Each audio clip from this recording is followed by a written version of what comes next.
오늘 하나님께서 우리에게 주신 말씀은 다니엘서 9장 13절에서 19절까지의 말씀입니다. 다니엘서 9장 13절에서 19절까지의 말씀입니다.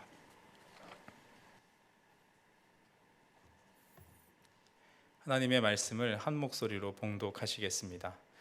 모세의 율법에 기록된 대로 이 모든 재앙이 이미 우리에게 내렸사오나 우리는 우리의 죄악을 떠나고 주의 진리를 깨달아 우리 하나님 여호와의 얼굴을 기쁘게 하지 아니하였나이다. 그러므로 여호와께서 이 재앙을 간직하여 두셨다가 우리에게 내리게 하셨사오니 우리의 하나님 여호와께서 행하시는 모든 일이 공의로우시나 우리가 그 목소리를 듣지 아니하였음이니이다. 강한 손으로 주의 백성을 애굽 땅에서 인도하여 내시고 오늘과 같이 명성을 얻으신 우리 주 하나님이여 우리는 범죄하였고 악을 행하였나이다. 주여 구하옵나니 주는 주의 공의를 따라 주의 분노를 주의 성 예루살렘 주의 거룩한 산에서 떠나게 하옵소서. 이는 우리의 죄와 우리 조상들의 죄악으로 말미암아 예루살렘과 주의 백성이 사면에 있는 자들에게 수치를 당함이니이다. 그러하온즉 우리 하나님이여 지금 주의 종의 기도와 간구를 들으시고 주를 위하여 주의 얼굴빛을 주의 황폐한 성소에 비추시옵소서. 나의 하나님이여 귀를 기울여 들으시며 눈을 떠서 우리의 황폐한 상황과 주의 이름으로 일컫는 성을 보옵소서. 우리가 주 앞에 간구하옵는 것은 우리의 공의를 의지하여 하는 것이 아니요 주의 큰 긍휼을 의지하여 함이니이다. 주여 들으소서. 주여 용서하소서. 주여 귀를 기울이시고 행하소서. 지체하지 마옵소서. 나의 하나님이여 주 자신을 위하여 하시옵소서. 이는 주의 성과 주의 백성이 주의 이름으로 일컫는 바 됨이니이다. 아멘. 다니엘은 우리에게 다니엘 학습법으로 친근한데요, 다니엘이 승승장구 총리의 자리까지 오르면서 그렇게 잘 나갔던 비결에는 하나님 중심적인 학업이 있었다는 게 다니엘 학습법의 요지입니다. 물론 그런 요소도 있었겠지만 다니엘은 사실 지혜의 사람, 성공의 사람이기보다는 기도의 사람에 가깝습니다. 오늘 말씀에서 나오는 이 다니엘의 세 가지 기도의 특징을 통해서 우리의 기도도 한번 점검해 보시고 하나님께서 원하시는 기도가 무엇인지 함께 은혜를 나눠보고자 합니다. 첫 번째로 다니엘은 어떤 방해해도 끝까지 기도했던 사람이었습니다. 기도의 사람 다니엘은 기도를 방해하는 여러 방해들을 경험했었는데요, 하나님의 사람들이 기도할 때 가장 먼저 하나님께서 아시겠지만 덩달아 사단도 그 소식을 재빨리 알아서 방해하려고 달려듭니다. 다니엘이 가장 먼저 맞닥뜨린 사단의 기도 방해 공작은 바로 시간을 공격하는 것이었습니다. 그 거대한 바벨론, 그 메대 바사 제국의 3인 총리 중에 한 사람이면 얼마나 다니엘이 업무가 많았을까요? 우리 다니엘서 6장 1절에서 3절을 한번 보시겠습니다. 다니엘서 6장 1절에서 3절입니다. 다리오가 자기의 뜻대로 고관 120명을 세워 전국을 통치하게 하고 또 그들 위에 총리 셋을 두었으니 다니엘이 그 중에 하나이라. 이는 고관들로 총리에게 자기의 직무를 보고하게 하여 왕에게 손해가 없게 하려 함이었더라. 다니엘은 마음이 민첩하여 총리들과 고관들 위에 뛰어나므로 왕이 그를 세워 전국을 다스리게 하고자 한지라. 아멘. 다리오 왕은 다니엘의 청렴함과 그 유능함을 알아서 오늘날로 말하자면 국무총리로 삼고자 했습니다. 그래서 지방을 다스린 120명의 관리들을 보냈는데 그 중에서도 그 120명을 다스릴 3명을 뽑았고 또 그 3명을 총괄하는 한 명의 임원으로 그를 삼고자 했던 것입니다. 그리고 그에게 손해가 없게 하라 2절에 말씀하신 것으로 봐서 그로 하여금 가장 핵심적인 업무였던 전국의 나라 살림을 책임지는 관장으로 세웠던 것으로 보입니다. 요즘도 도시의 한 구역의 행정을 담당하는 공무원분들만 보더라도 행정 업무를 하느라고 밤새는 일이 적지 않다고 하죠. 특히나 요즘처럼 선거 기간이 되면 더 바빠져서 야근을 하기가 일수라고 합니다. 이렇게 작은 한 구역을 담당하는 것도 이렇게 바쁘고 시간이 없는데 당신은 전산 업무도 아닌데다가 워낙 담당하는 영토가 많아서 도장만 찍는 일을 맡겨도 24시간 해도 시간이 모자랐을 것입니다. 그런데 다니엘은 우리가 잘 알다시피 하루에 몇 번 기도를 했다고 합니까? 3번 기도를 했다고 하죠. 하루 3번, 그것도 업무 시간인 오전 9시, 오후 12시, 그리고 오후 3시에 기도를 했습니다. 그리고 아마 이 시간 외에도 다른 비슷한 경건한 유대인들이 했듯이 2번의 추가 기도 시간이 있었을 겁니다. 더 이른 새벽이나 그리고 심야 시간에 다니엘은 더 기도를 했을 겁니다. 최소 하루 3번에서 5번 기도했을 텐데요. 가만 생각해 보면 이 정도 기도 시간이라고 한다면 나머지 2명의 총리들이 다니엘에게 못마땅한 시선을 보내는 것은 어쩌면 당연한 일일지도 모르겠습니다. 업무 중에 어딜 가서 기도를 하냐? 궁궐을 향해 기도하는 것도 아니고 익히 잘 알려진 신전을 향해 기도하는 것도 아니고 다니엘의 특이한 기도를 보면서 다니엘과 함께 임명되었던 2명의 총리들은 불만을 가졌을 것입니다. 하루 3번, 그것도 업무가 피크인 그 시간에 아침 9시에 기도하러 가서 1시간 있다 오고 또 2시간 일하다가 또 기도하러 간다고 또 12시에 나갑니다. 그리고 또 돌아와서 2시간 일을 하고 또 기도하러 또 나가죠. 이런 모습들을 보면서 동료들과 회사 입장에서는 업무 평가에서 해고 1순위에 뽑혔을 것입니다. 그러나 오늘 우리가 주목할 만한 것은 동료들이 시샘하고 질투하기 이전부터, 왕에게 주목받기 이전부터 그는 바쁜 업무 중에서도 기도하기를 힘썼고 자신의 맡은 바 업무도 소홀함이 없이 최선을 다했다는 것입니다. 그냥 왕에게 인정받았던 것이 아닌 것이죠. 그렇게 기도하면서도 맡은 것을 잘 해냈던 것입니다. 이 정도 되면 다니엘에게 참 셈이 나죠. 기도도 잘하고 사회생활도 잘하고 업무도 잘하니까 셈이 날 법합니다. 그런데 우리가 이렇게 셈만 내는 것이 아니라 도전해 볼 만한 한 가지 시도가 있습니다. 그것은 바로 다니엘이 꾸준하게 기도했다는 것입니다. 이렇게 기도의 습관과 훌륭한 사회생활 2마리 토끼를 잡기가 쉽지 않은데 우리가 먼저 도전해 볼 만한 것은 바로 이 꾸준한 기도 습관입니다. 오늘 우리가 읽은 본문 9장은 다니엘이 대략 80이 되었을 때인데요. 그때도 심지어 이 8순의 노인이 금식 기도를 했다라고 말하고 있습니다. 하나님께서 다니엘에게 주목하셨던 것은 그가 5번 기도한 것, 그것이 아니라 사회생활을 잘 해서가 아니라 바로 하나님이 그가 80이 될 때까지 자신의 성공에도 자만하지 않고 스스로 겸비하면서 꾸준하게 기도하기를 멈추지 않았다는 데 있으십니다. 우리도 이렇게 기도의 사람들을 보면서 참 많은 도전을 받고 또 실천해 보려고 하면 막상 기도할 시간이 없다라고 생각이 들죠. 저와 같이 신학을 공부했던 동기들도 이야기만 들어봐도 평일에 교회에 출근하고 또 점심 먹고 신방 나가고 돌아오면 하루가 너무 금방 간다, 기도할 시간이 없다, 이런 이야기들을 하곤 합니다. 목회자분들도 이런 실정인데 우리 성도님들은 어떻겠습니까? 그래서 제가 좋은 방법 하나를 소개해 드리고자 합니다. 그것은 무시로 기도하는 방법입니다. 저는 종종 걸으면서도 기도합니다. 물론 한 자리에 기도하면서 기도의 단을 쌓고 또 그래야 기도의 습관도 잡히고 건강한 기도 생활을 할 수 있겠지만 어떻게든 기도의 끈을 놓지 않으려고 하는 그 방법이 바로 이렇게 수시로 기도하는 방법입니다. 저는 운전을 하거나 지하철을 타고 이동하면서 마음으로 또 입술로 중얼거리면서 기도합니다. 가끔은 찬양을 틀어놓고 더 집중해서 기도할 때도 있는데요. 그러다 보면 정말 내가 있는 곳, 그 자리가 예배의 자리가 되고 기도의 자리로 느껴지는 때가 있습니다. 때론 하나님께서 그럴 때마다 말씀을 주시기도 하고 찬양이 생각나시기도 할 때도 있으며 물밀듯 감동을 주시면서 새 힘을 주실 때도 있습니다. 아마 제가 기도해야지 하고 생각만 하고 교회에서 있다가 기도해야겠다 하면 아마 이런 경험들은 하지 못했을지 모르겠습니다. 어떻게든 기도하려고 마음을 모으고 우리의 시간을 내어드릴 때 하나님께서는 반드시 우리 가운데 임재하시며 상황과 장소에 관계없이 드리는 우리의 기도를 들으시고 응답해 주실 줄 믿습니다. 두 번째로 다니엘에게 찾아온 방해는 법적인 방해였습니다. 두 명의 총리가 이 기도하는 다니엘의 모습을 보면서 어떻게든 다니엘을 넘어뜨리려고 꾀를 쓰기 시작하죠.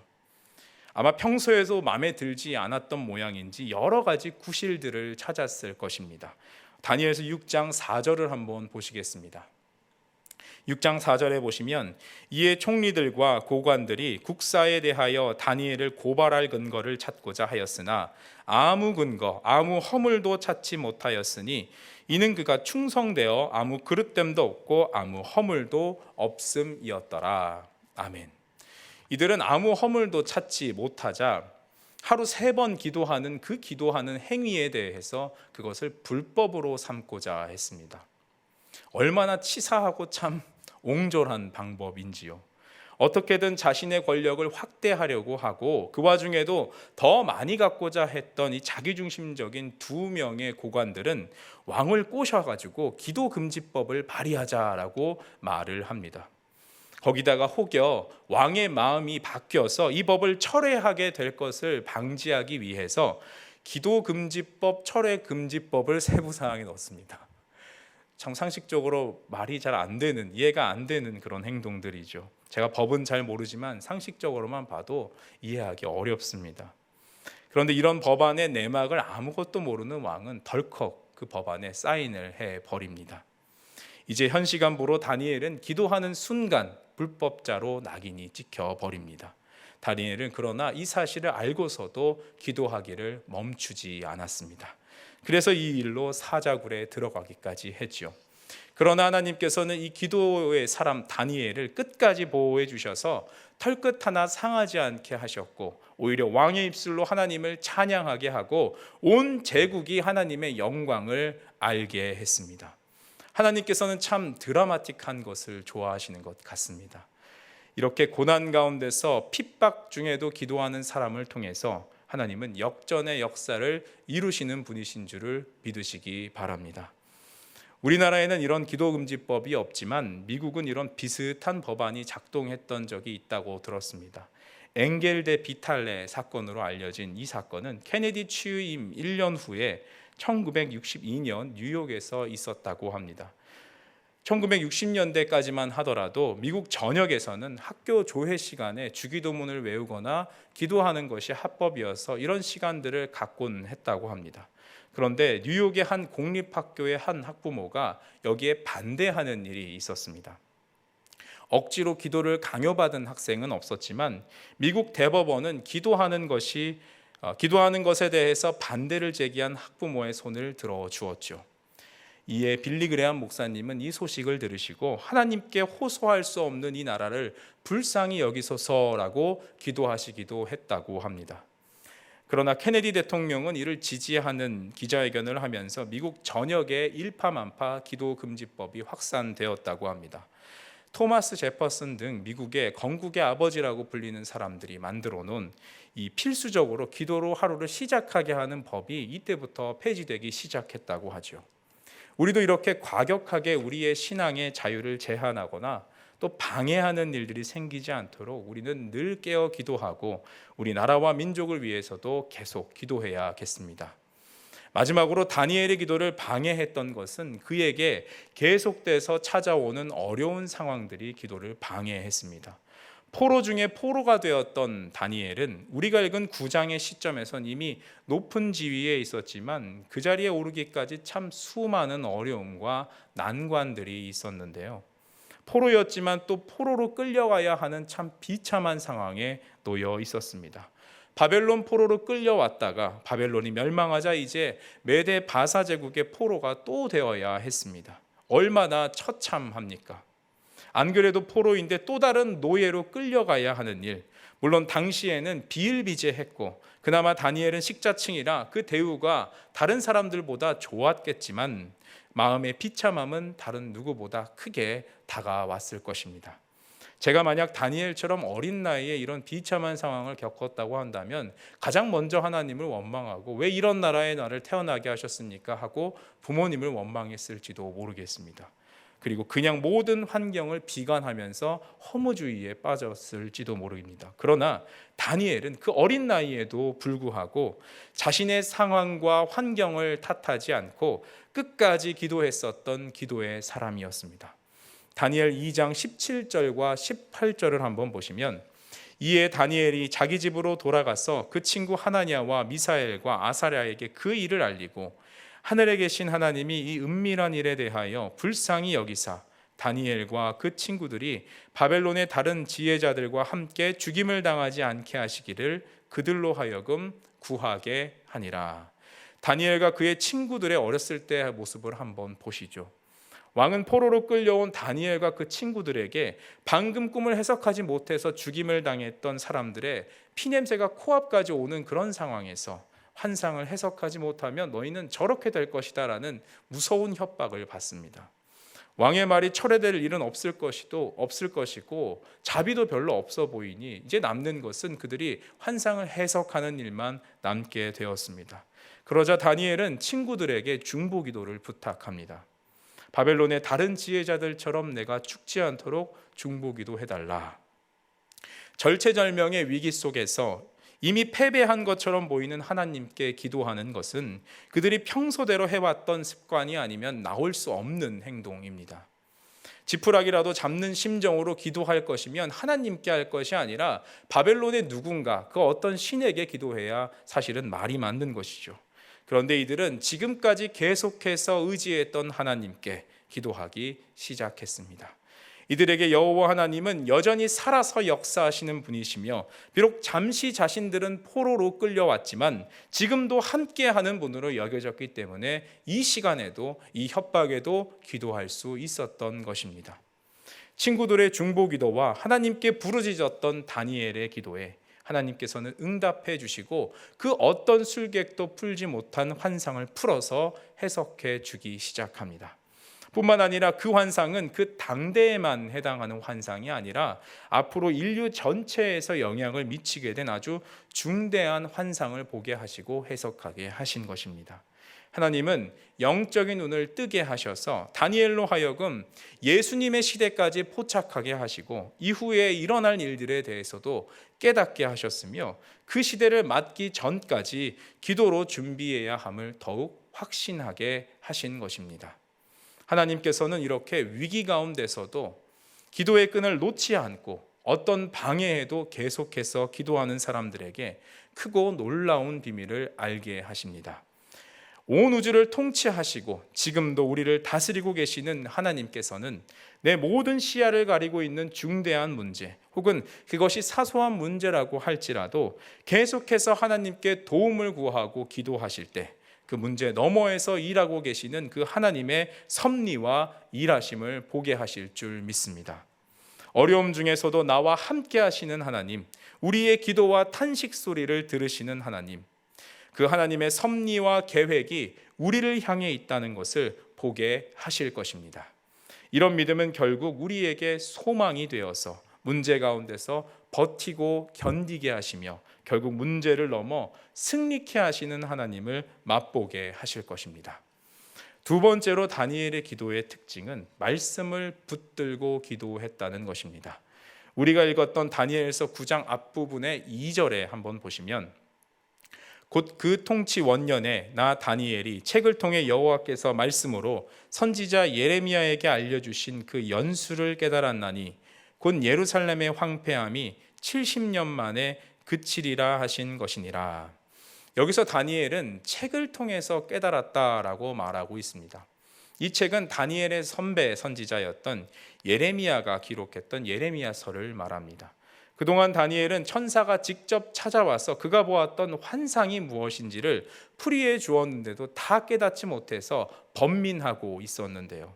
그토록 궁금해했고 깨닫지 못해 답답해했던 그 의미를 하나님의 말씀을 예레미야서를 읽는 중에 깨닫게 된 것입니다. 이 사실을 예레미야가 알았으면 얼마나 좋았을까요? 그 당대에 거의 모든 사람들이 예레미야의 설교에 외면하고 아무도 그 외침에 응답하지 않았었는데 예레미야가 심었던 그 소중한 소막의 씨앗이 약 70년의 시간이 지난 후에 다니엘에게까지 이어져서 그 열매를 맺게 된 것입니다. 다니엘이 하나님의 말씀을 붙들고 기도하기를 멈추지 않았을 때, 끝까지 기도했을 때 하나님께서는 그 말씀 가운데 다니엘로 하여금 중요한 것을 깨닫게 하신 것입니다. 예레미야가 예언한 그 놀라운 비밀을 깨달은 다니엘은 이제 곧 이스라엘 백성들이 자유함을 얻을 날이 멀지 않았다라는 것을 확신하게 되는데요. 더 놀라운 것은 곧 회복이 될 때 바벨론을 멸망했고 메데 바사는 평화 정책을 펼 그때였었는데 다니엘은 베옷을 입고 회개 기도를 하기 시작했다는 것입니다. 좋은 날이 얼마 남지 않았는데 왜 회개 기도를 했을까요? 언뜻 잘 이해가 되지 않습니다. 80평생 기도했던 그 기도 응답의 시간이 이제 코앞에 왔는데 기쁨의 찬양이 아니라 회개의 기도를 하고 있습니다. 지금까지 이스라엘의 포로됨이 이스라엘의 범죄함 때문이 아니라 바벨론의 강력한 군사력과 메대 바사의 뛰어난 능력 때문이라고 모두가 이렇게 생각하고 있을 때 다니엘은 그 문제의 본질을 정확하게 꿰뚫고 철저한 회개가 없이는 그 다음 스텝이 아무 소용이 없다는 것을 알았기에 다니엘은 이 응답이 코앞에 있는 시간에 기쁨의 찬양이 아니라 회개의 기도를 하나님께 올려드렸던 것입니다. 얼마나 철저하게 그가 회개 기도를 하는지요. 5절부터 시작되는 회개 기도에는 9개의 동사를 사용하면서 회개 기도를 아주 구체적으로 회개하기 시작합니다. 그 중에 우리 5절만 한번 보겠습니다. 5절입니다. 우리는 이미 범죄하여 패역하며 행악하며 반역하여 주의 법도와 규례를 떠났사오며. 범죄하고 패역하고 반역하고 행악하고 규례를 떠났다라고 말하죠. 이토록 철저한 회개의 중심에는 이스라엘이 하나님의 율법에서 떠나서 하나님으로부터 아주 멀어졌다는 자기 고백과 민족 전체의 고백이 담겨 있습니다. 수많은 예언자들이 예언했지만 이렇게 하나님의 율법에 불순종한 것을 이스라엘이 행했던 죄의 핵심으로 둔 사람은 바로 다니엘밖에 없었습니다. 그가 이렇게 깨달을 수 있었던 것은 말씀을 끝까지 붙들고 기도했던 사람이기 때문에 가능했던 것입니다. 세 번째로 우리는 다니엘의 기도의 특징으로 하나님의 긍휼을 의지하여 기도했다는 것을 알 수 있습니다. 다니엘은 말씀을 통해 깨달은 하나님의 능력과 역사를 기억하면서 하나님께서는 온 우주를 다스리시 큰 창조의 하나님이심을, 출애굽 백성들을 지금까지 보호하시고 인도하신 긍휼의 하나님이심을 알고 하나님의 긍휼을 의지하며 기도했습니다. 이 기도는 정말 우리 마음뿐만이 아니라 하나님의 가슴을 흔드는 기도였습니다. 우리 오늘 본문 17절과 19절을 다시 한번 읽어보겠습니다. 우리 기도하는 마음으로 이 17절과 19절을 다시 한번 읽겠습니다. 그러하온즉 우리 하나님이여 지금 주의 종의 기도와 간구를 들으시고 주를 위하여 주의 얼굴빛을 주의 황폐한 성소에 비추시옵소서. 나의 하나님이여 귀를 기울여 들으시며 눈을 떠서 우리의 황폐한 상황과 주의 이름으로 일컫는 성을 보옵소서.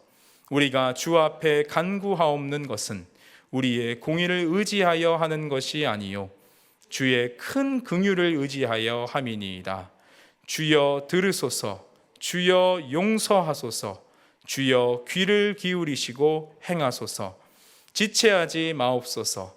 나의 하나님이여 주 자신을 위하여 하시옵소서. 이는 주의 성과 주의 백성이 주의 이름으로 일컫는 바 됨이니이다. 아멘. 구약의 여러 위대한 기도들이 있지만 아마 그 중에서 가장 위대한 기도를 한 가지 꼽으라고 한다면 저는 이 기도를 꼽을 수 있을 것 같습니다. 다니엘은 철저한 회개 기도에서부터 출발하여서 이제 말씀에 근거한 회복의 탄원을 하나님께 올려드리기 시작합니다.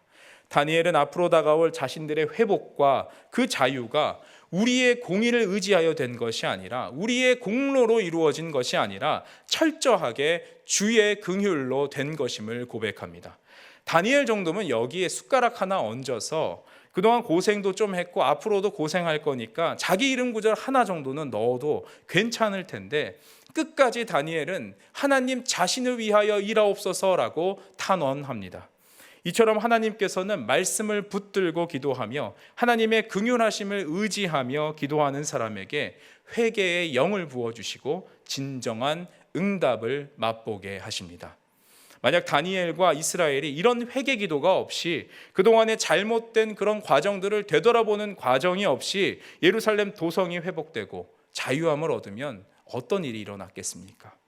우리가 이렇게 잘 버티고 노력하니까 하나님께서 도와주시는구나, 이런 생각이 들지 않겠습니까? 하나님의 일하심은 요만큼, 하나님의 공로, 우리의 공로는 이만큼이라고 생각을 했을 것입니다. 아마 우리도 어떤 기도 제목을 두고 기도하는데 잠깐 기도하는 듯 마는 듯 했는데도 덜컥 응답이 되면 기도에서 응답됐다라는 생각보다는 내가 잘해서 그런 게 아닐까라는 그런 생각이 우리의 마음속에 들 것입니다. 그러면 사실 응답은 더 이상 응답이기보다 오히려 그 응답이 우리에게 해가 될 위험이 크죠. 더 교만하게 되고 기도의 자리보다 사람을 의지하고 인간적인 방법을 더 궁리하게 되는 출발점이 되어 버리고 말 것입니다.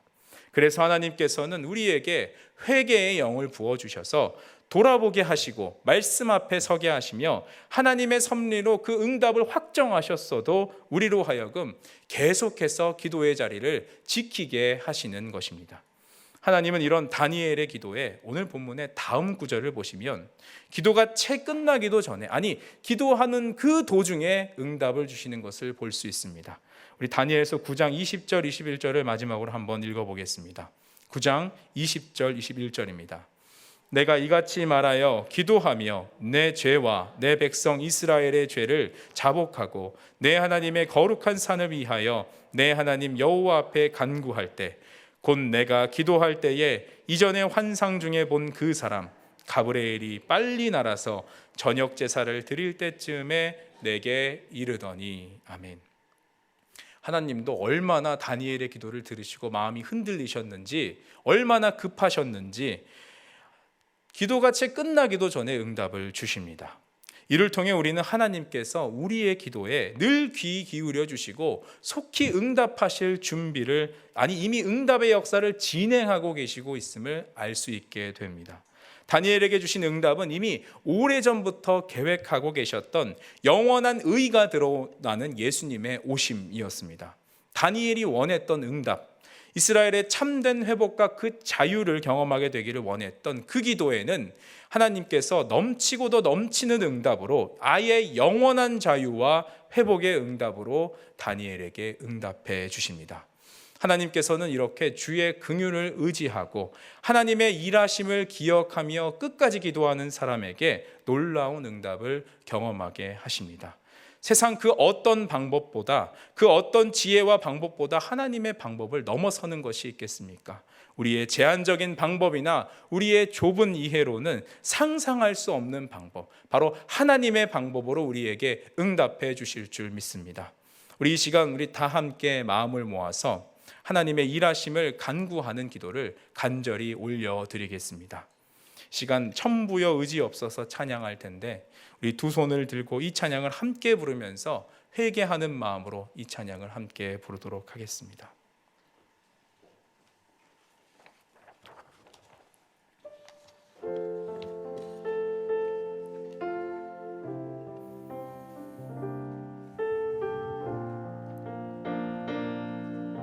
천부여 의지 없어서, 천부여 의지 없어서 손 들고 옵니다. 주 나를 외면하시면 나 어디 가리까. 내 죄를 씻기 위해, 내 죄를 씻기